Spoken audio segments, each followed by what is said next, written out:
Daffodil coaching के इस online platform पर एक बार फिर से आपका स्वागत है।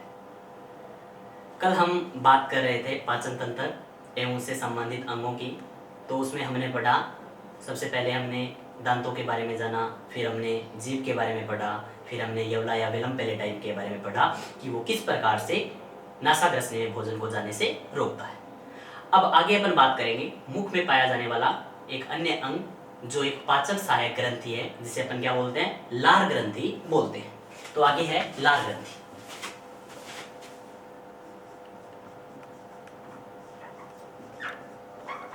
लार ग्रंथि मानव मुख में 3 जोड़ी लार ग्रंथियां पाई जाती है। मानव मुख में 3 जोड़ी लार ग्रंथियां पाई जाती है। कौन कौन सी? 3 जोड़ी लार ग्रंथियां पाई जाती है। नंबर 1 कर्णपुरव, नंबर 2 अधोजम,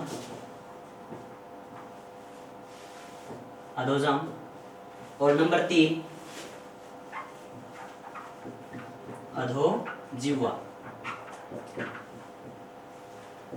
कर्णपुरव, अधोजम और अधोजिह्वा। कर्णपुरव को अपन पैरोटिड ग्रंथि भी बोलते हैं। पैरोटिड ग्रंथि। अधोजम को सब मिक्सलरी ग्लैंड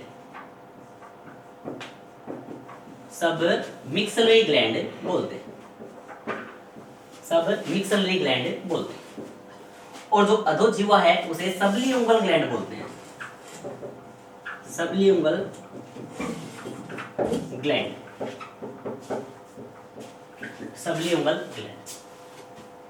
पैरोटिड ग्रंथि या पैरोटिड ग्लैंड, सब मिक्सलरी ग्लैंड और सबलिंगुअल ग्लैंड। अब देखिए, अब बात की जाए सबसे बड़ी लार ग्रंथि। सबसे बड़ी लार ग्रंथि कौन सी है? कर्णपुरव या पैरोटिड ग्रंथि है। सबसे बड़ी लार ग्रंथि कौन सी है? कर्णपुरव या पैरोटिड ग्रंथि है। अब देखिए, यह लार के लगभग 80% भाग का निर्माण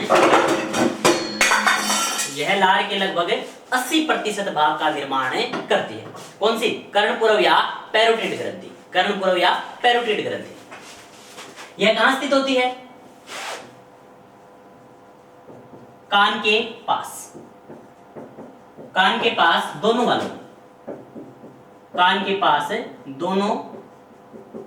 गालों में। कौन सी ग्रंथि उपस्थित होती है? कर्णपुरव या पैरोटिड ग्रंथि उपस्थित होती है।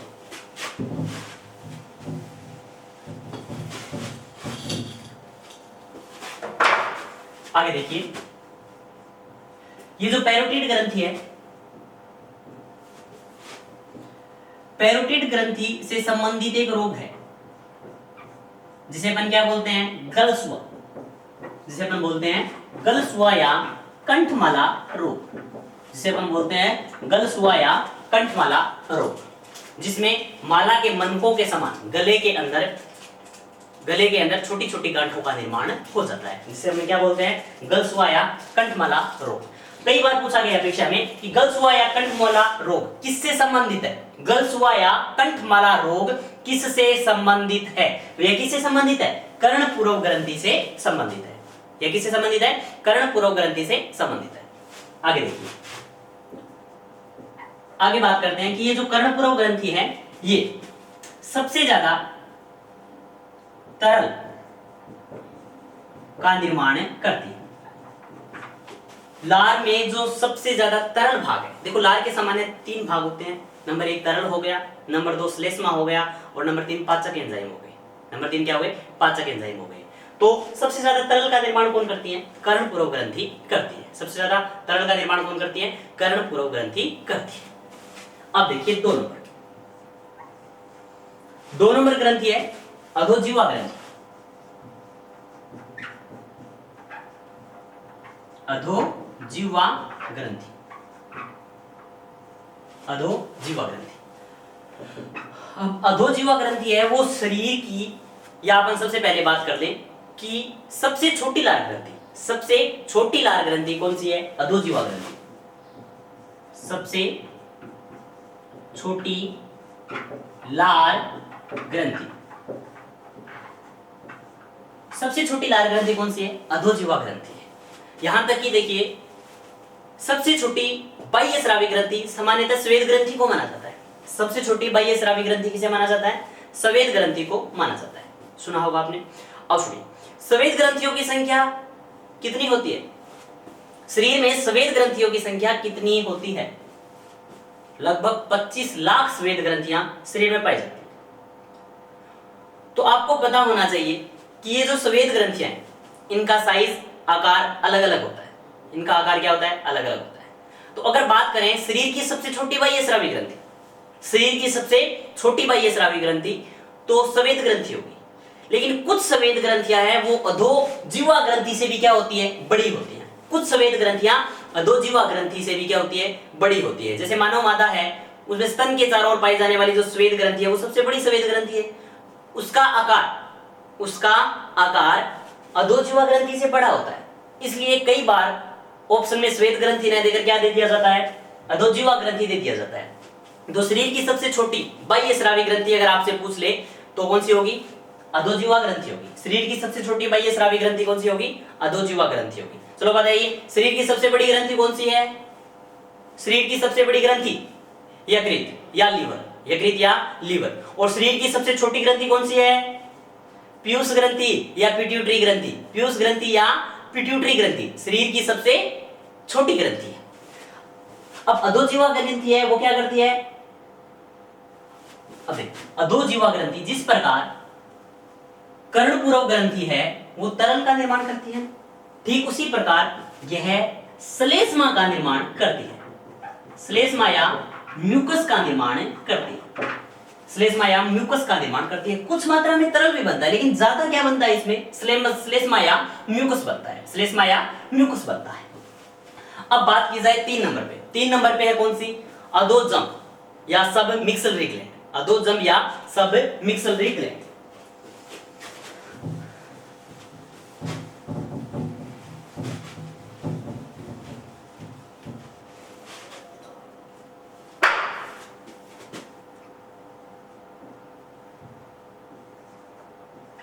अधोजंभ ग्रंथि, अधोजंभ ग्रंथि। देखिए अधोजंभ ग्रंथि है वो पैरोटिड ग्रंथि से छोटी है, पैरोटिड ग्रंथि से छोटी है, लेकिन अधोजीवा ग्रंथि से बड़ी है, यानी मध्यम आकार की ग्रंथि है। मध्यम आकार की लार ग्रंथि कौन सी है? अधोजंभ ग्रंथि। मध्य आकार की ग्रंथि कहां पाई जाती है? कर्णपूरक ग्रंथि है वो कान के पास पाई जाती है आगे की ओर। अधोजीवा ग्रंथि है वो आगे की ओर जीभ के नीचे पाई जाती है। और जो अधोजंभ ग्रंथि है यह ग्रंथि नीचे के जबड़े की ओर पीछे की साइड में पाई जाती है। नीचे का जो जबड़ा है उसमें पीछे की साइड पर कौन सी ग्रंथि पाई जाती है? अधोजंभ ग्रंथि पाई जाती है। पीछे की ओर जबड़े के पास, पीछे की ओर जबड़े के पास। अब देखिए यह एक मिश्रित ग्रंथि है। देखिए एक मिश्रित ग्रंथि है। मिश्रित ग्रंथि का मतलब यह तरल व श्लेष्मा, यह तरल व श्लेष्मा दोनों का निर्माण करती है। यह तरल व श्लेष्मा दोनों का निर्माण करती है। अधोजंभ ग्रंथि है वो तरल व श्लेष्मा दोनों का निर्माण करती है। अब देखिए, अब इन तीनों ग्रंथियों से सम्मिलित रूप से किसका निर्माण होगा? एक द्रव का निर्माण होगा, और उस द्रव को अपन क्या बोलते हैं? लार या लालारस। उस द्रव को अपन क्या बोलते हैं? लार या लालारस। तो अब अपन जानेंगे लार या लालारस के बारे में, लार या लालारस के बारे में।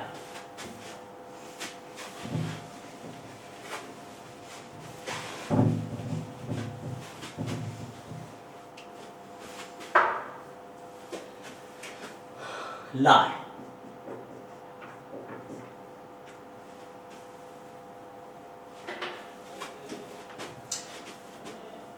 देखो लार एक चिपचिपा हल्का क्षारीय द्रव है। लार एक चिपचिपा एवं हल्का क्षारीय द्रव है। सामान्यतः इसकी प्रकृति कैसी होती है? क्षारीय प्रकृति होती है। सामान्यतः इसकी प्रकृति कैसी होती है? सामान्य प्रकृति होती है, क्षारीय प्रकृति होती है। और क्षारीय प्रकृति में इसका पीएच कितना होगा? इसकी पीएच वैल्यू कितनी होती है? 7.4। लार का पीएच मान कितना होता है? 7.4 होता है। अब देखिए लार है, उसमें श्लेष्मा प्लस तरल और नंबर 3 पाचक एंजाइम उपस्थित होते हैं। लार में श्लेष्मा तरल एवं पाचक एंजाइम उपस्थित होते हैं। यह साधारण बोलते हैं कि एंजाइम उपस्थित होते हैं। अब ये श्लेष्मा और तरल, ये श्लेष्मा और तरल मिलकर क्या करते हैं? भोजन को गीला एवं लसलसा करते हैं। भोजन को गीला एवं लसलसा करते हैं। भोजन को गीला एवं लसलसा करते हैं, या अपन ये बोल सकते हैं कि ये छोटे छोटे खाद्य कणों, छोटे छोटे खाद्य कणों, जो छोटे खाद्य कण हैं, छोटे खाद्य कण। अब ये जो छोटे खाद्य कण हैं, इन छोटे खाद्य कणों को आपस में चिपकाकर, छोटे खाद्य कणों को आपस में चिपकाकर किसका निर्माण करती है? बोल्स का निर्माण करती है। समझ गए ना कि सभी खाद्य कणों को चिपकाकर छोटे छोटे बोल्स का निर्माण करती है। खाद्य कणों को चिपकाकर किसका निर्माण करेगी? बोल्स का निर्माण करेगी।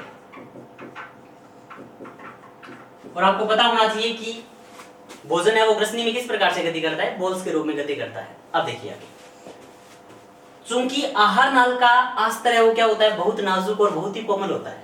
आहार नाल है, उसका आस्तर है ना, वो बहुत ही मुलायम होता है। अब देखिए आप सोच सकते हो कि अगर भोजन गीला एवं लसलसा नहीं होगा, सूखा भोजन होगा, क्या उसे हम आसानी से निगल पाएंगे? क्या उसे अपन आसानी से निगल पाएंगे? नहीं निगल पाएंगे। इसलिए ये लार क्या करती है? भोजन को गीला एवं लसलसा बनाती है, ताकि आहार नाल में इसका रास्ता क्या हो जाए? आसान हो जाए और ये आसानी से गति कर सके। अगर ऐसा नहीं होता तो भोजन है वो आगे गति नहीं कर पाता। इसका एग्जांपल आप देख सकते हो पार्ले जी बिस्किट खाते समय। अगर आप लगातार पार्ले जी बिस्किट खाते हैं तो आपने देखा होगा कि वो आगे की ओर गति नहीं करता। और आपने 10th वगैरह में ये कंपटीशन भी जरूर किया होगा कि 1 मिनट में पार्ले जी बिस्किट खाकर दिखाइए। वो अक्सर नहीं खा पाते हैं। कारण क्या है? क्योंकि इतनी मात्रा में लार स्रावित नहीं हो पाती कि जो क्या कर दे, उन बिस्किटों को गीला करके उनका रास्ता क्या कर दे? आसान कर दे। ठीक है, तो इसलिए लार क्या करती है? भोजन को गीला एवं लसलसा बनाती है। लार है वो भोजन को गीला एवं लसलसा बनाती है, जिससे आहार नाल में उसका रास्ता क्या होगा? आसान होगा। अब 3 नंबर पे लास्ट बच गया अपने पाचक एंजाइम। 3 नंबर पे लास्ट क्या बच गया अपने? पाचक एंजाइम। अब बात की जाए पाचक एंजाइम, तो लार में कितने पाचक एंजाइम पाए जाते हैं? लार में कितने पाचक एंजाइम पाए जाते हैं? लार में 3 पाचक एंजाइम पाए जाते हैं। लार में 3 पाचक एंजाइम पाए जाते हैं। कौन कौन से? नंबर 1 टाइलिन, नंबर 1 है टाइलिन, नंबर 1 टाइलिन, और number 2 amylase, number 2 amylase. Ptyalin, number 2 amylase, और नंबर 3 लाइसोजाइम। 3 नंबर पे क्या पाया जाता है? लाइसोजाइम। तो लार में 3 पाचक एंजाइम होते हैं, टाइलिन, एमिलेस और लाइसोजाइम। टाइलिन, एमिलेस और लाइसोजाइम। अब देखिए, अब ये जो टाइलिन एंजाइम है, अब ये जो टाइलिन एंजाइम है, इसका क्या कार्य है? टाइलिन और एमिलेस एंजाइम दोनों के दोनों कार्बोहाइड्रेट पाचक एंजाइम है। कार्बोहाइड्रेट पाचक एंजाइम, ये तीनों के तीनों क्या है? कार्बोहाइड्रेट पाचक एंजाइम है, जो कार्बोहाइड्रेट का पाचन करते हैं। अब आपको पता होना चाहिए ये मुख्य रूप से किसका पाचन करते हैं? स्टार्च का पाचन करते हैं। ये मुख्य रूप से किसका पाचन करते हैं? स्टार्च का पाचन करते हैं। स्टार्च का पाचन करके उन्हें ये सरल कार्बोहाइड्रेटों में बदल देते हैं, सरल कार्बोहाइड्रेटों में बदल देते हैं। अब देखिए, जब हम भोजन को चबाना शुरू करते हैं तो सामान्यतः उसमें कोई स्वाद नहीं होता, लेकिन जैसे जैसे हम भोजन को चबाते हैं भोजन हमें स्वादिष्ट लगने लगता है, भोजन हमें स्वादिष्ट लगने लगता है। जिसका कारण क्या है कि जैसे ही हमने भोजन को चबाना शुरू किया और चबाने के बाद भोजन में क्या मिलेगी, लार मिलेगी। भोजन में क्या मिलेगी, लार। और जब भोजन में लार मिलना शुरू होती है, जब भोजन में लार मिलना शुरू होती है, तो जब भोजन में लार मिलना शुरू होती है तो भोजन में उपस्थित स्टार्च है वो माल्टोज, ग्लूकोज जैसे सरल कार्बोहाइड्रेटों में बदलने लगता है और इनका स्वाद कैसा होता है, मीठा, और हमें भोजन मीठा एवं स्वादिष्ट लगने लगता है। अब देखिए तो कुल मिलाकर अपन क्या बोल सकते हैं, टाइलिन और एमिलेस है वो कार्बोहाइड्रेट पाचक एंजाइम है। क्या है, कार्बोहाइड्रेट पाचक एंजाइम है और ये सामान्यतः स्टार्च का पाचन करते हैं। और आपको एक बात और ध्यान में रखनी चाहिए, अगर आपसे पूछ लिया जाए कि भोजन का पाचन, भोजन का पाचन पाचन तंत्र के किस भाग में शुरू होता है, भोजन का पाचन पाचन तंत्र के किस भाग में शुरू होता है, तो कहां शुरू होता है, आया हुआ प्रश्न है, कहां शुरू होता है, मुख में। कहां से, मुख में। भोजन का पाचन मुख से ही शुरू हो जाता है, भोजन का पाचन मुख से ही शुरू हो जाता है। अब देखिए, अब आगे बात करें, एक प्रश्न ये पूछा गया था कि लगभग कितने कार्बोहाइड्रेट का, लगभग कितने कार्बोहाइड्रेट का पाचन मुख में ही हो जाता है, लगभग कितने प्रतिशत कार्बोहाइड्रेट का पाचन मुख में ही हो जाता है। एसएससी में आया हुआ प्रश्न है ये, लगभग कितने कार्बोहाइड्रेट का पाचन मुख में ही हो जाता है। तो आंसर क्या है इसका, लगभग 30%, लगभग 30% कार्बोहाइड्रेट का पाचन मुख में ही हो जाता है। हम क्या पढ़ रहे हैं, लार पढ़ रहे हैं। लार को अपन क्या बोलते हैं, लाला रस भी बोलते हैं। लार को अपन क्या बोल सकते हैं, लाला रस। यह क्या एक चिपचिपा द्रव है, यह क्या एक चिपचिपा द्रव है। इसकी प्रकृति कैसी होती है, क्षारीय, यह एक हल्का क्षारीय द्रव है। इसका पीएच 7.4 होता है, इसका पीएच 7.4 होता है। लेकिन कई बार पीएच नहीं पूछकर पीएच का प्रास पूछा जाता है, पीएच नहीं पूछकर पीएच का प्रास पूछा जाता है। क्यों, क्योंकि लार है उसका पीएच विभिन्न प्रकार के खाद्य पदार्थों आदि पर निर्भर करता है। मुख का पीएच विभिन्न प्रकार के खाद्य पदार्थों पर निर्भर करता है कि हमने क्या खाया है, कितने समय तक खाया है, कब हमने लास्ट टाइम टूथपेस्ट किया था, इन सब कारकों पर हमारे मुख का पीएच निर्भर करता है। अब सोचने की बात है, अगर कोई बंदा है जिसने पिछले 8-10 दिन से टूथपेस्ट ही नहीं किया तो सीधी सी बात है उसके मुख का माध्यम अम्लीय होगा। और अगर आप रोजाना टूथपेस्ट करते हो तो क्या होगा, हल्का क्षारीय माध्यम रहेगा।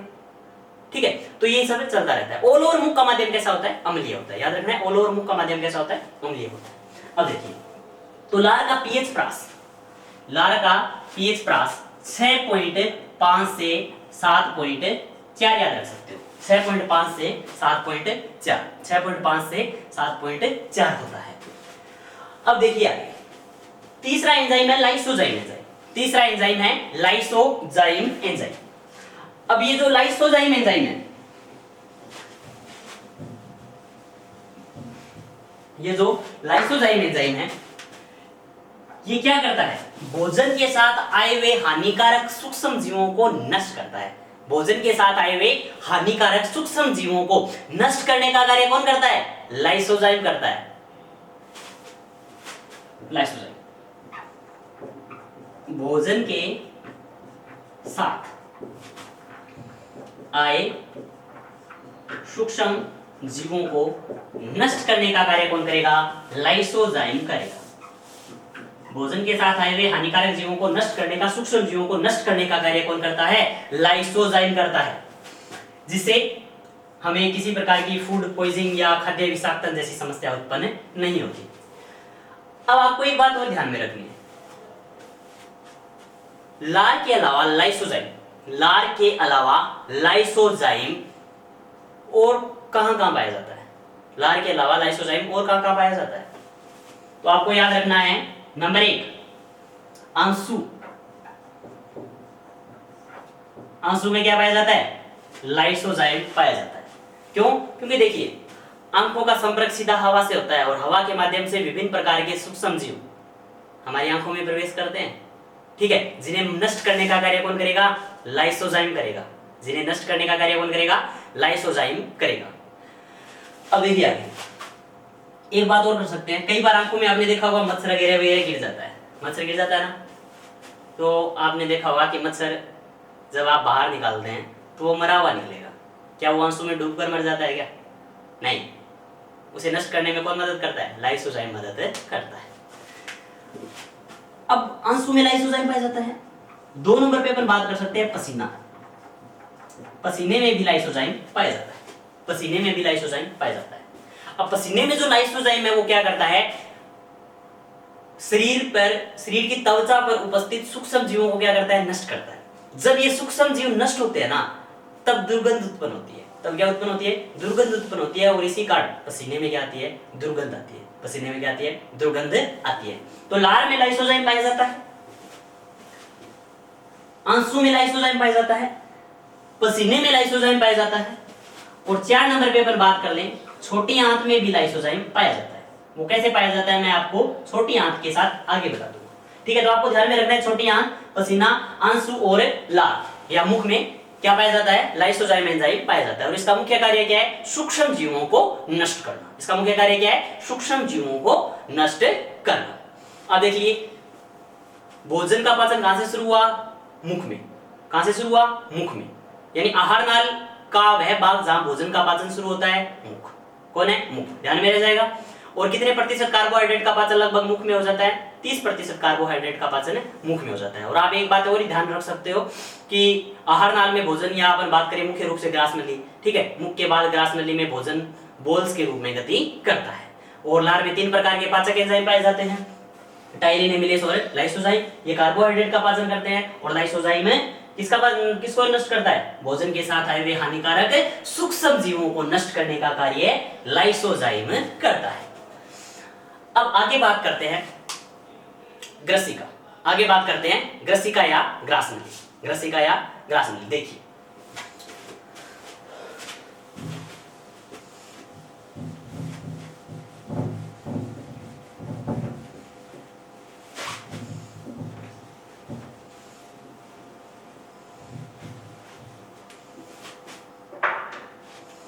आगे बात करते हैं ग्रसनी।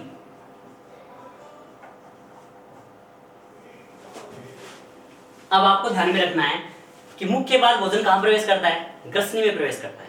मुख के बाद भोजन कहां प्रवेश करता है? ग्रसनी में प्रवेश करता है। मुख, और मुख से भोजन कहां प्रवेश करेगा? ग्रसनी। मुख से भोजन कहां प्रवेश करेगा? ग्रसनी में। और ग्रसनी के बाद भोजन कहां प्रवेश करता है? ग्रास नलिका।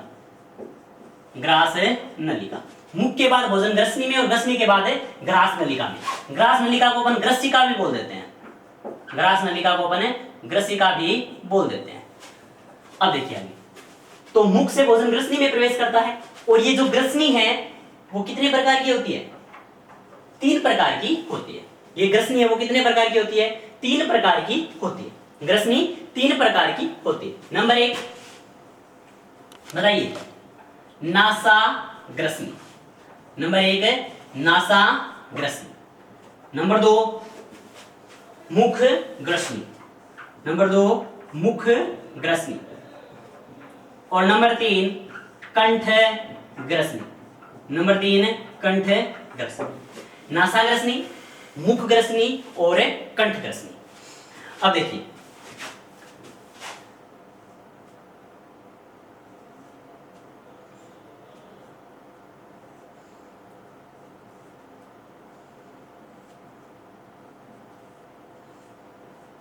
कुछ इस प्रकार से ग्रसनी होती है। तो ये अपने नासा ग्रसनी है, नासा ग्रसनी। ठीक है, अब नासा ग्रसनी से हवा कहां प्रवेश करेगी? कंठ ग्रसनी में। नासा ग्रसनी से हवा कहां प्रवेश करेगी? कंठ ग्रसनी। नासा ग्रसनी से हवा कहां प्रवेश करती है? कंठ ग्रसनी में प्रवेश करती है। और मुख ग्रसनी से भोजन, मुख ग्रसनी से भोजन कहां प्रवेश करता है? कंठ ग्रसनी में प्रवेश करता है। नासा ग्रसनी से हवा कंठ ग्रसनी में प्रवेश करती है।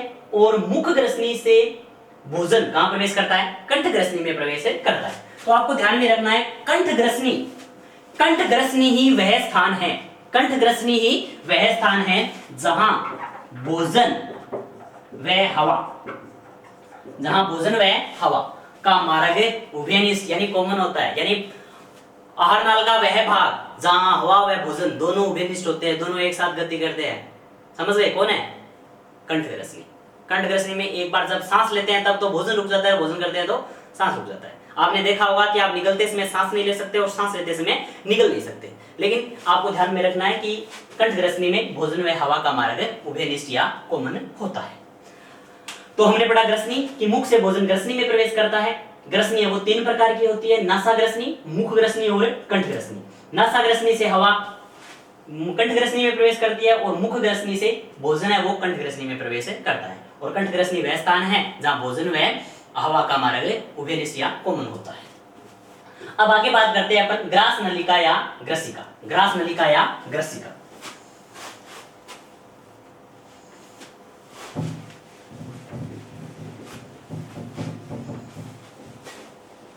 ग्रास नलिका या ग्रसिका।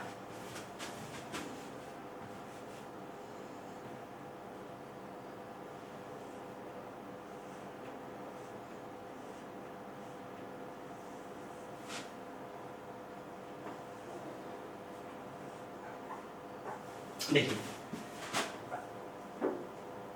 जो हमने ग्रसनी पढ़ी थी वो आगे चलकर 2 भागों में बढ़ती है। पहला भाग है वो क्या कहलाता है? श्वास नली, और दूसरा अपन बोल सकते हैं भोजन नली। नंबर 1 श्वास नली और नंबर 2 भोजन नली। अब देखिए, अब ये जो ग्रसनी है कंठ ग्रसनी आगे चलकर 2 भागों में विभाजित हुई। नंबर 1 श्वास नली और नंबर 2 भोजन नली। अब श्वास नली के माध्यम से हवा है वो कहां प्रवेश करेगी? फेफड़ों में प्रवेश करेगी। हवा कहां प्रवेश करेगी? फेफड़ों में प्रवेश करेगी। और भोजन नली या ग्रास नली के माध्यम से भोजन है वो आगे ग्रसिका या ग्रास नली में प्रवेश करता है।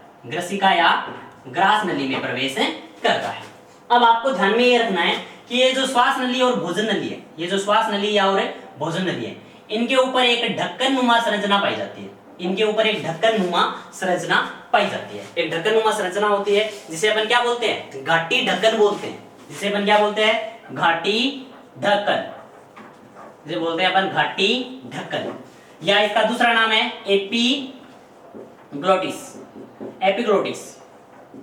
एपिग्लोटिस या घाटी ढक्कन। ध्यान रखना, एपिग्लोटिस या घाटी ढक्कन। ग्रास नली और भोजन नली और श्वास नली, अपन बोल सकते हैं श्वास नली और ग्रास नली के ऊपर एक ढक्कन नुमा या पल्लेदार संरचना पाई जाती है जिसे क्या बोलते हैं? घाटी ढक्कन या एपिग्लोटिस बोलते हैं। अब देखिए, अब ये घाटी ढक्कन क्या करता है? भोजन और हवा का मार्ग है ना वो सुनिश्चित करता है। यह ध्यान रखता है कि गलती से भोजन है वो श्वास नली में न जाए और हवा है वो भोजन नली में न जाए। जब हम खाना निगलते हैं, जब हम भोजन निगलते हैं तो यह श्वास नली को क्या कर देता है? बंद कर देता है। और जब हम सांस लेते हैं तो यह क्या करता है? भोजन नली को बंद कर देता है। ठीक है, तो कुल मिलाकर यह क्या कर रहा है? भोजन और हवा का मार्ग सुनिश्चित कर रहा है। इस कारण इसे ट्रैफिक पुलिस बोलते हैं। क्या बोलते हैं? Traffic police. पाचन तंत्र या श्वसन तंत्र की ट्रैफिक पुलिस किसे बोलेंगे? घाटी ढक्कन को बोलेंगे। पाचन तंत्र या श्वसन तंत्र की ट्रैफिक पुलिस किसे बोलेंगे? घाटी ढक्कन को बोलेंगे। अब एक बात सुनिए, कई बार क्या होता है, जब हम खाना खाते समय बात कर रहे हैं, ठीक है, तो उस समय भोजन या खाद्य कण है वो गलती से भोजन नली की बजाय कहां चला जाता है? श्वास नली में चला जाता है। भोजन नली की बजाय श्वास नली में चला जाता है। उस समय आपने देखा होगा जोर जोर से खांसी उत्पन्न होती है, फेफड़ों की ओर से बल क्रिएट होता है। ठीक है, जो श्वास नली से होता हुआ वापिस कहाँ आएगा? कंठग्रसनी में, और कंठग्रसनी से मुखग्रसनी और नासाग्रसनी दोनों रास्तों से बाहर निकलेगा। इसलिए बोलते हैं, बड़े बुजुर्ग हमेशा बोलते हैं कि खाना खाते समय कभी भी बातचीत नहीं करनी चाहिए। क्यों? क्योंकि जब आप बोलते हो उस समय कई बार कुछ समय के लिए क्या होता है, कुछ माइक्रोसेकंड के लिए क्या होता है कि ये जो घाटी ढक्कन है वो ना तो श्वास नली पर होता है और ना भोजन नली पे होता है। इसलिए खाद्य कण है वो कहां चले जाएंगे? श्वास नली में चले जाएंगे, और श्वास नली में चले जाएंगे जिससे क्या होगा, हमारा शरीर उसे बाहर निकालने के लिए बल क्रिएट करेगा, ठीक है, जिससे हमें खांसी उत्पन्न होती है। एक बात और ध्यान रखना, उसके अलावा खाना खाते समय और भी बात बिल्कुल नहीं करनी चाहिए, क्योंकि जब हम खाना खाते हैं उस समय हमारे जीभ या अंदर गाल के अंदर का भाग है या होठ है, इनके कटने फटने का डर रहता है। इसलिए हमें कभी भी खाना खाते समय बातचीत नहीं करनी चाहिए। आगे देखिए, अब आगे बात करते हैं। अब ये भाग है, इसे क्या बोलते हैं, इसे बोलते हैं ग्रास नलिका। इसे क्या बोलते हैं, ग्रास नलिका।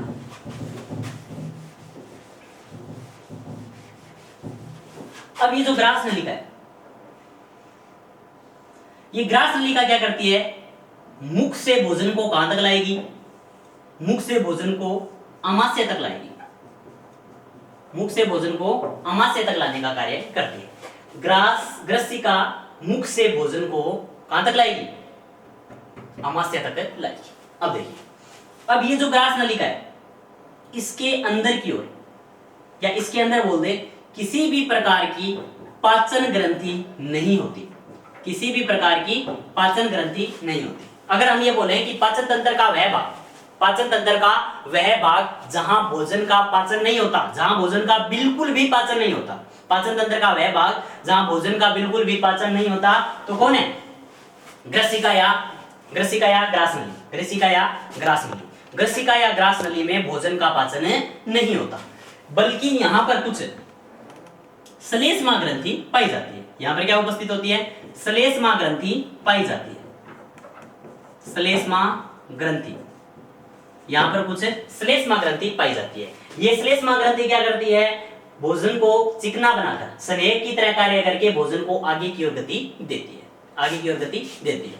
अब सुनिए, ग्रास नली के बारे में एक बेहद रोचक प्रश्न अक्सर पूछा जाता है।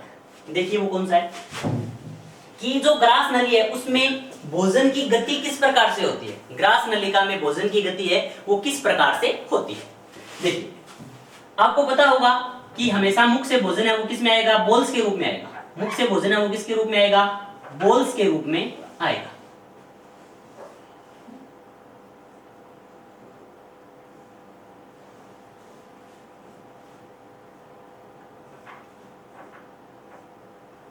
इस प्रकार से छोटी छोटी बॉल्स के रूप में भोजन है वो आगे की ओर गति करता है। अब देखिए, अब क्या होता है कि जब हम भोजन को निगलते हैं, जब हम भोजन को निगलते हैं तो यह ग्रास नली है वो क्रम से क्या होती है, संकुचित होती है। क्रम से क्या होती है, क्रम से संकुचित होती है, जिसे हम बोलते हैं कर्मानुकुंचन गति। जिसे क्या बोलते हैं, कर्मानुकुंचन गति, कर्मानुकुंचन गति, कर्मानुकुंचन गति।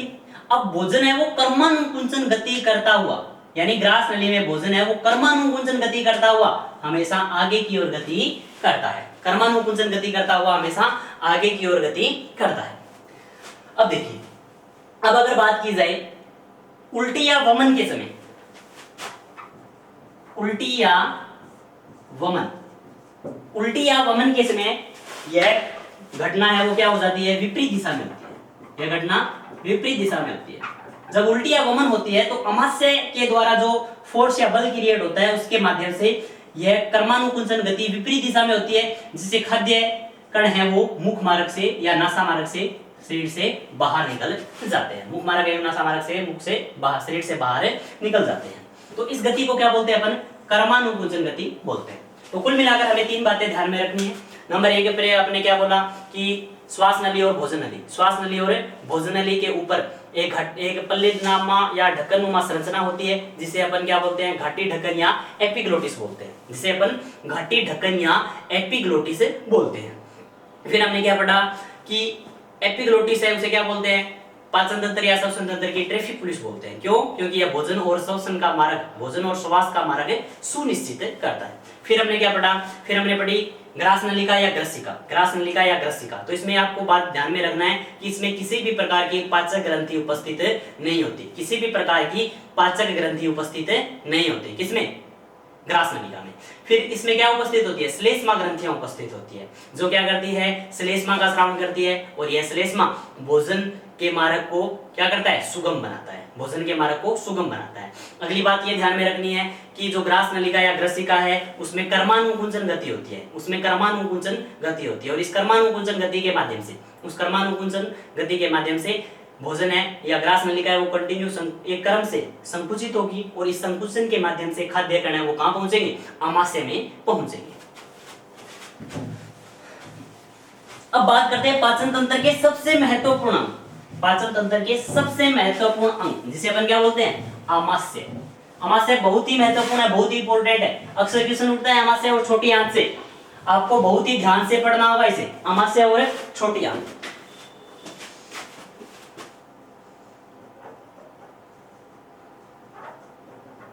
आमाशय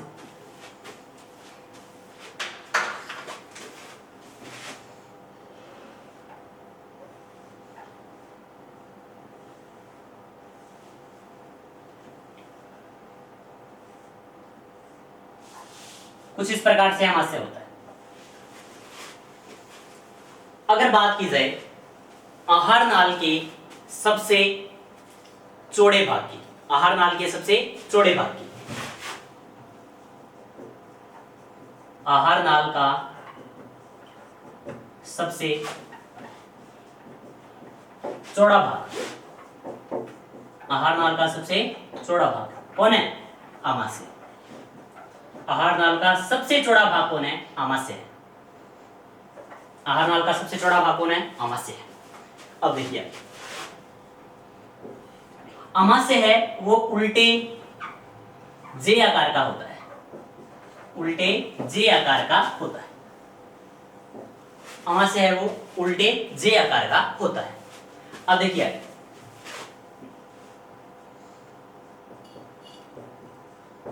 आमाशय है ना, आमाशय में भोजन, आमाशय में भोजन दो प्रकार की अवरोधनी पेशियों की सहायता से नियंत्रित होता है। आमाशय में भोजन दो प्रकार की अवरोधनी पेशियों के द्वारा नियंत्रित होता है। देखिए यहां पर होती है जठरागम अवरोधनी, जठरागम अवरोधनी, और यहां पर होती है जठर निर्गमी अवरोधनी, जठर निर्गमी अवरोधनी, जठरागम अवरोधनी और नंबर 2 जठर निर्गमी अवरोधनी। अब ये जो जठरागम अवरोधनी है, जठरागम अवरोधनी है, ये क्या करती है, ग्रास नलिका से आमाशय में आने वाले भोजन की मात्रा को नियंत्रित करती है।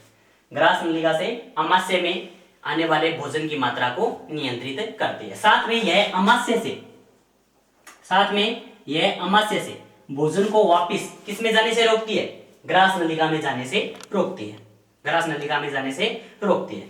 अब देखिए अब ये जो आमाशय है इसके भाग कितने हैं, आमाशय के 3 भाग होते हैं, आमाशय के 3 भाग होते हैं। नंबर 1 जठरागम, नंबर 1 जठरा, नंबर 1 जठरा, नंबर 2 फंडिस, नंबर 2 फंडिस, और नंबर 3 जठर निर्गमी, नंबर 3 जठर निर्गमी।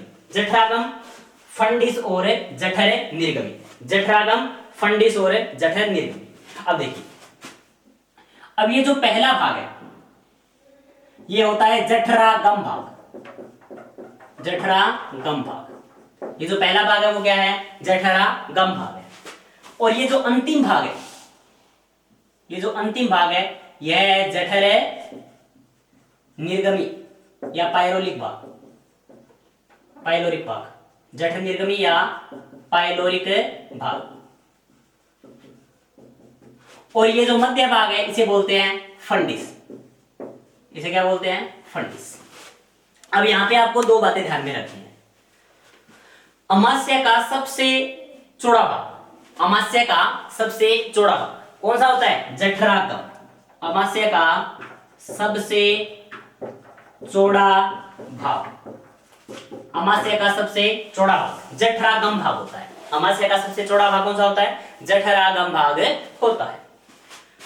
अमाशय का सबसे बड़ा भाग, अमाशय का सबसे बड़ा एवं मध्य भाग, अमाशय का सबसे बड़ा एवं मध्य भाग कौन सा होता है? फंडिस भाग होता है। अमाशय का सबसे बड़ा एवं मध्य भाग कौन सा भाग होगा? फंडिस भाग होगा। और 3 नंबर है जठर निर्गमी भाग। यह अमाशय का सबसे छोटा भाग है। यह अमाशय का सबसे छोटा भाग है। अमाशय का सबसे छोटा भाग कौन सा है? जठर निर्गमी।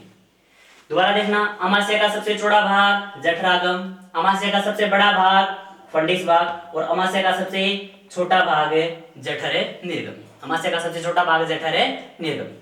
अब देखिए आगे,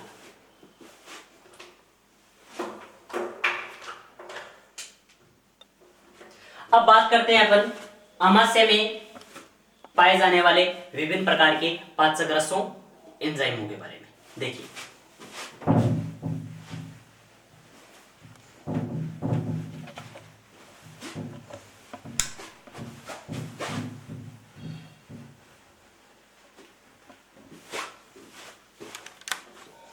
देखिए अमाशय है, इसमें पाया जाता है, इस अमाशय में पाए जाने वाले रस या स्राव, अमाशय में पाए जाने वाले स्राव, अमाशय में पाए जाने वाले स्राव। अब देखिए अमाशय में कितने स्राव होते हैं? नंबर 1 HCl, नंबर 1 है HCl, नंबर 2 पाचक है एंजाइम, नंबर 2 पाचक है एंजाइम, नंबर 1 HCl है और नंबर 2 पाचक एंजाइम है, और नंबर 3 म्यूकस या श्लेष्मा। नंबर 3 क्या है? म्यूकस या श्लेष्मा। HCl, पाचक एंजाइम, म्यूकस और श्लेष्मा। अब देखिए HCl, बहुत ही अच्छी बात है। HCl, हम खुशकिस्मत है कि हमारे अमाशय में HCl उपस्थित है। HCl भोजन के साथ आए हुए हानिकारक से हानिकारक सूक्ष्म जीव को भी नष्ट करने की क्षमता रखता है। आपको पता है होगा कि HCl का पीएच कितना होता है? 0 होता है। HCl का पीएच कितना होता है? 0। और ये प्रबल संक्षारक प्रकृति का होता है, प्रबल संक्षारक प्रकृति का होता है, जो एक प्रबल अम्लों में से शामिल है। अब देखिए, अब ये जो HCl है, ये जो HCl है वो किससे स्रावित होता है? अमाशय में पाई जाने वाली ऑक्सेंटिक कोशिका से। अमाशय में पाई जाने वाली ऑक्सेंटिक कोशिका, अमाशय में एक ऑक्सेंटिक नामक सेल पाई जाती है जिससे किसका श्रावण होता है? HCl का श्रावण होता है। अब ये जो HCl है वो क्या करेगा? भोजन को अम्लीय बनाता है।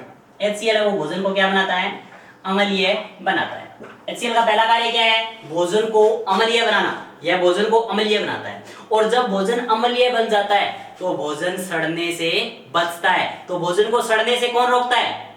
HCl। भोजन को सड़ने से कौन रोकता है? HCl। भोजन को सड़ने से रोकता है HCl। HCl है वो भोजन को सड़ने से रोकता है। आगे बात करें, HCl है वो हानिकारक सूक्ष्म जीवों को क्या करता है? नष्ट करता है। हानिकारक सूक्ष्म जीवों को क्या कर देता है? ये नष्ट कर देता है।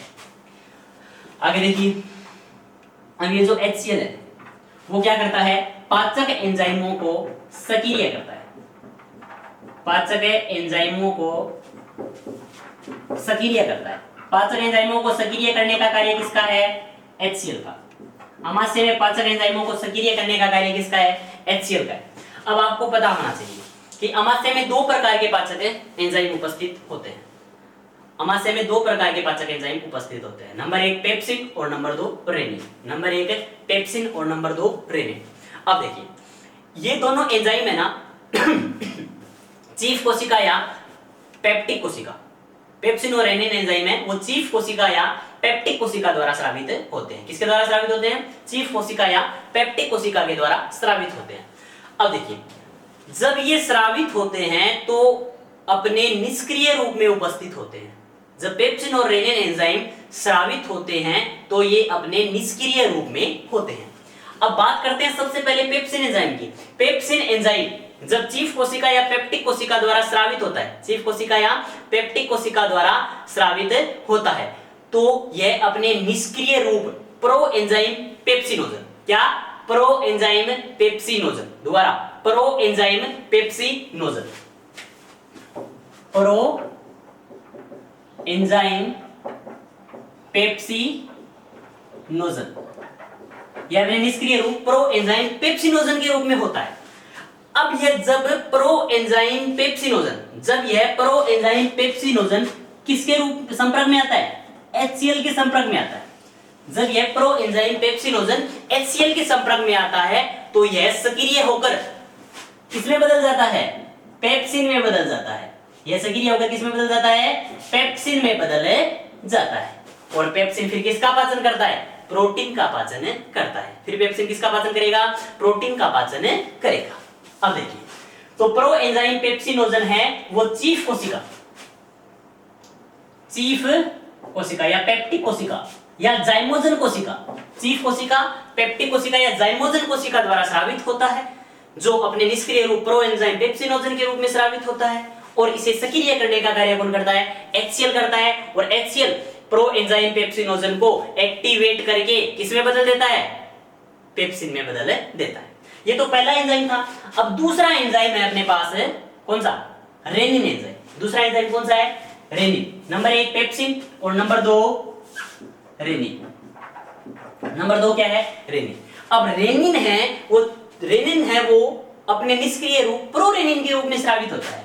किसके रूप में स्रावित होता है, प्रोरेनिन, प्रोरेनिन के रूप में स्रावित होता है। और प्रोरेनिन जब HCl के संपर्क में आता है, जब प्रोरेनिन HCl के संपर्क में आता है तो किसमें बदल जाएगा, रेनिन में बदल जाएगा। प्रोरेनिन है, HCl के संपर्क में आते हैं, किसमें बदल जाएगा, रेनिन में बदल जाएगा। तो अमाशय में कितने पाचक एंजाइम पाए जाते हैं, 2। कौन कौन से बताइए, पेप्सिन और रेनिन, पेप्सिन और रेनिन। अब आगे बात करते हैं। हमने अभी तक पढ़ी है भोजन का पाचन, देखो 2 जगह पढ़ा है, एक तो लार में और एक अमाशय में। लार में कितने एंजाइम पाए जाते हैं, 3। कौन कौन से, टाइलिन, एमिलेस और लाइसोजाइम, टाइलिन, एमिलेस और लाइसोजाइम। अब टाइलिन और एमिलेस है वो कार्बोहाइड्रेट पाचक एंजाइम है, टाइलिन और एमिलेस है वो क्या है, कार्बोहाइड्रेट पाचक एंजाइम है। और आगे बात करें अपन, लाइसोजाइम है वो भोजन के साथ आए हुए हानिकारक सूक्ष्म जीवों को नष्ट करता है। और पेप्सिन एंजाइम है वो प्रोटीन पाचक एंजाइम है। और रेनिन एंजाइम है वो दूध के केसिन प्रोटीन का पाचन करता है, वह दूध के केसिन प्रोटीन का पाचन करता है। दूध के केसिन प्रोटीन का पाचन करके वह उसे किसमें बदल देता है, पेराकेसिन व पेराकेसिनेट में। किसमें बदलेगा, पेराकेसिन व पेराकेसिनेट में। ठीक है, तो अमाशय में उपस्थित HCl के कितने कार्य हैं, अमाशय में उपस्थित HCl के कितने कार्य हैं, मुख्य रूप से 3 कार्य हैं। पहला कार्य क्या है, भोजन को अम्लीय बनाकर उसे सड़ने से रोकना, भोजन को अम्लीय बनाकर उसे सड़ने से रोकना। दूसरा कार्य क्या है, भोजन के साथ आए हुए हानिकारक सूक्ष्म जीवों को नष्ट करना। दूसरा कार्य क्या है, भोजन के साथ आए हुए हानिकारक सूक्ष्म जीवों को नष्ट करना। और तीसरा क्या है, तीसरा HCl क्या करता है, पाचक एंजाइमों को सक्रिय करता है। क्या करता है, पाचक एंजाइमों को सक्रिय करता है। अब HCl के बारे में एक बात और बता दीजिए, HCl एक परबल अम्ल है और HCl का pH कितना होता है, 0 होता है। HCl का pH कितना होता है, 0। अगर आपसे पूछ रहे नमक का तेजाब किसे बोलते हैं, तो HCl को ही बोलते हैं। नमक का तेजाब किसे बोलते हैं, HCl को बोलते हैं। अब 2 नंबर पर है अमाशय में पाए जाने वाले पाचक एंजाइम।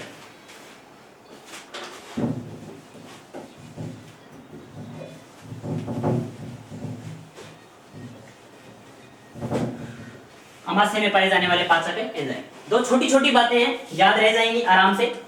पाचक एंजाइम, अब पाचक एंजाइम कितने हैं, 2। अमाशय में पाचक एंजाइम कितने होंगे, 2। नंबर 1 पेप्सिन और नंबर 2 रेनिन। पेप्सिन और रेनिन किससे स्रावित होते हैं, ये चीफ कोशिका। किसके द्वारा स्रावित होते हैं, ये चीफ कोशिका या पेप्टिक कोशिका। चीफ कोशिका या पेप्टिक कोशिका से कौन स्रावित होता है, पाचक एंजाइम स्रावित होता है, जिसे जाइमोजन सेल भी बोलते हैं। जाइमोजन कोशिका, जाइमोजन कोशिका चीफ कोशिका या पेप्टिक कोशिका द्वारा क्या स्रावित होता है, पाचक एंजाइम स्रावित होता है। अब पेप्सिन है वो क्या करता है, प्रोटीन का पाचन करता है। पेप्सिन है वो किसका पाचन करेगा, प्रोटीन का। अब प्रोटीन को पेप्सिन एंजाइम, प्रोटीन को पेप्सिन एंजाइम किसमें बदल देगा? पेप्टाइडो में बदल देता है, पेप्टाइडो, पेप्टाइड में बदल देता है। किसमें बदल देता है? पेप्टाइड में बदल देता है। और रेनिन एंजाइम है ना, वो दूध के केसिन प्रोटीन को, दूध के केसिन प्रोटीन को किसमें बदल देगा? पेराकेसिन, पेराकेसिन व पेराकेसिनेट, पेराकेसिन व पेराकेसिनेट में बदल देता है।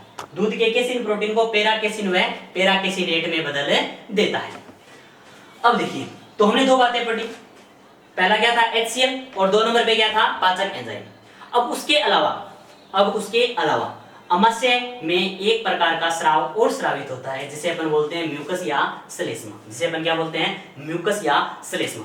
देखिए म्यूकस या श्लेष्मा, ये ध्यान में आ गया होगा। पेप्सिन प्रोटीन का पाचन करके पेप्टाइड में बदलेगा और रेनिन है वो केसिन का पाचन करके पेराकेसिन और पेराकेसिनेट में बदल देता है। याद रखना, केसिन एक प्रकार का क्या है? प्रोटीन है। केसिन एक प्रकार का क्या है? प्रोटीन है।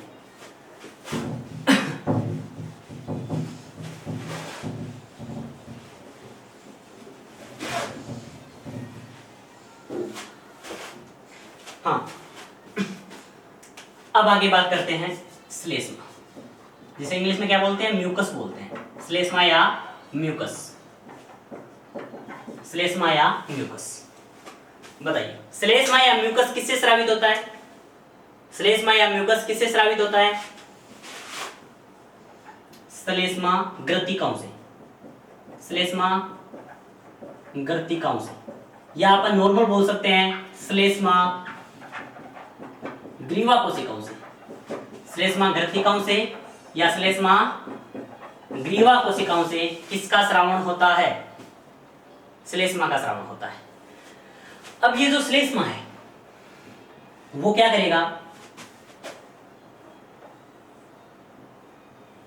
अमाशय के आंतरिक आस्तर में इस प्रकार से फैलकर,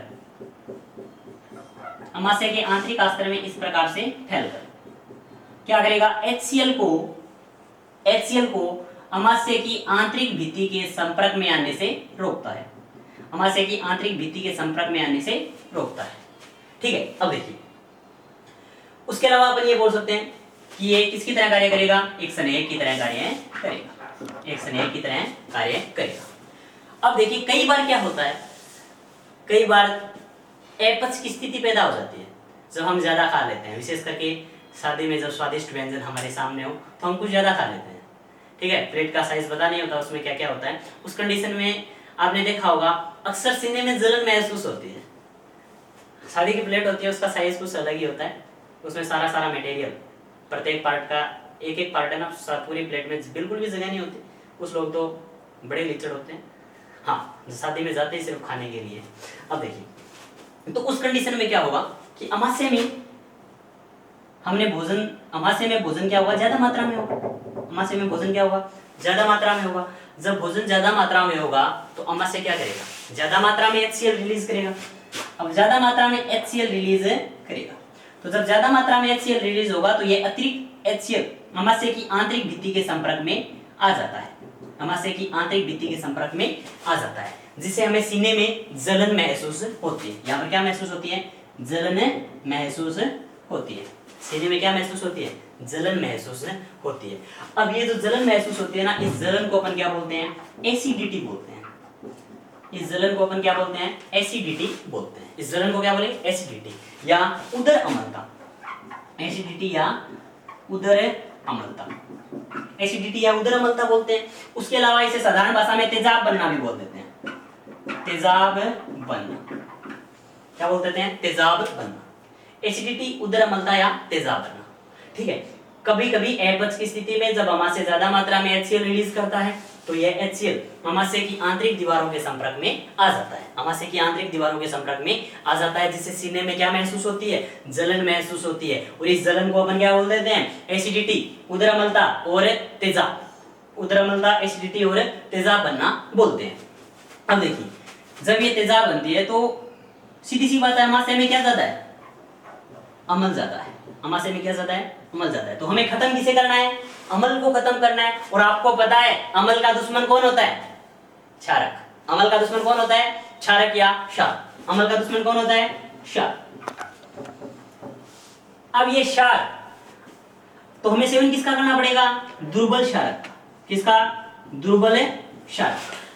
हमें सेवन करना पड़ेगा दुर्बल क्षारक का। तो ये दुर्बल क्षारक है ना, वो अमाशय में पहुंचकर क्या करते हैं? इस अम्ल को उदासीन कर देते हैं और किसका निर्माण करते हैं? लवण का निर्माण करते हैं, जिससे हमें जलन से क्या महसूस होती है? राहत महसूस होती है। अब देखिए, अब यहाँ पर दुर्बल क्षारकों का प्रयोग किया जाता है। अब वो दुर्बल क्षारक कौन कौन से हैं? मुख्य रूप से MgOH की होल ट्वाइस, MgOH की होल ट्वाइस, जिसे क्या बोला जाता है? मिल्क ऑफ मैग्नीशिया बोला जाता है। जिसे क्या बोला जाता है? Milk of magnesia. Milk of magnesia, milk of magnesia, या इसे क्या बोलते हैं? मिल्क ऑफ मैग्नीशिया को, मिल्क ऑफ मैग्नीशिया को मैग्नीशियम हाइड्रोक्साइड, मैग्नीशियम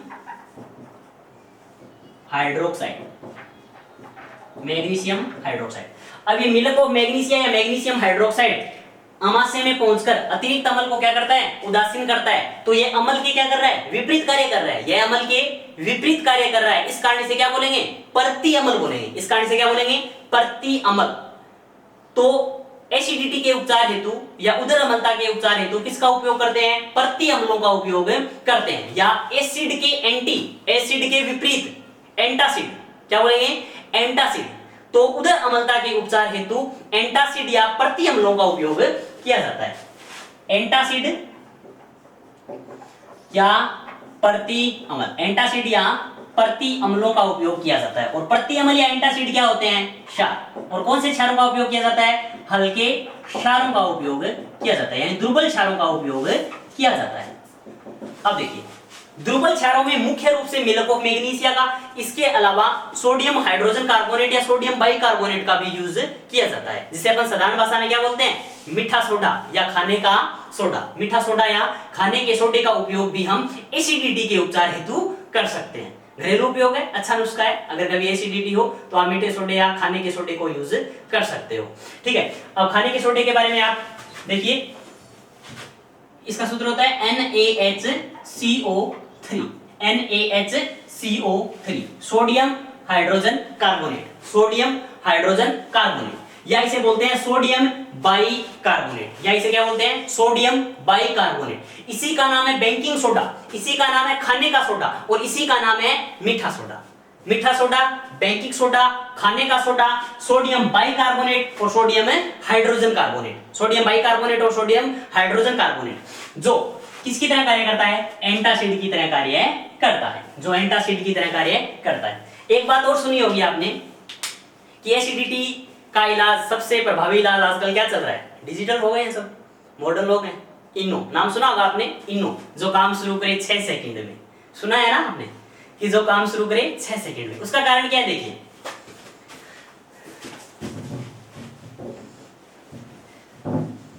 कुछ लोग तो इसे स्वाद के लिए भी पीते हैं, जो सही नहीं है।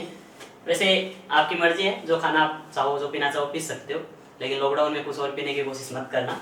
अब देखिए, यहाँ पर एक शब्द आता है इनो।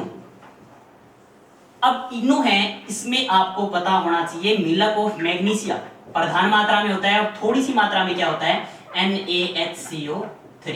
इन दोनों का मिश्रण होता है। याद रखना, इसमें नींबू नहीं होता, इनो में नींबू नहीं होता। अगर आप लोग ये सोचोगे कि इनो में नींबू होता है, वो नींबू नहीं होता, वो नींबू के केवल फ्लेवर होते हैं, नींबू नहीं होता। अगर सोचो नींबू होता तो अमाशय में पहले से ही एसिड ज्यादा है और ऊपर से नींबू और खा रहे हो, तो एसिड तो ज्यादा ही होगा, कम कैसे होगा?